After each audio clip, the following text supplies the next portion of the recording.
Good morning. So I am 12 weeks postpartum and I'm finally ready to talk about my labor experience. So I decided on an elective induction and it ended up in an emergency C-section, and I would do it all over again. I know all the crunchy moms and the doulas out there are gonna come at me and say I told you so, but at the end of the day, it was my decision, and I want to talk about the shame and the guilt that is brought upon inductions that end up with a C-section. Just a little background, baby was measuring 8 to 9 pounds, and I'm 5'2", I'm a smaller human, so there was already a concern that the baby may not fit. We didn't want to have to deal with baby hurting his shoulders on his way out.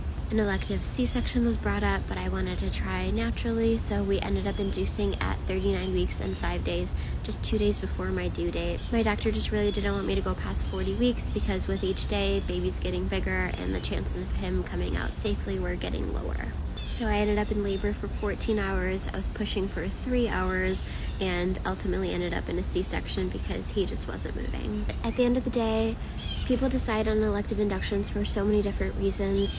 I just want to say, no matter your decision for an induction, whether it went amazingly and perfect or whether it ended in a C-section, you made the right decision.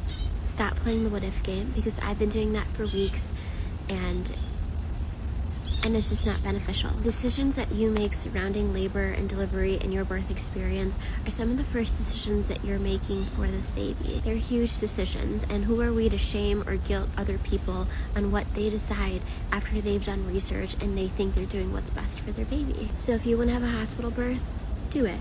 If you want to have a home birth, do it. If you want an epidural or you want to go unmedicated, if you want an induction or you want an elective C-section, do it.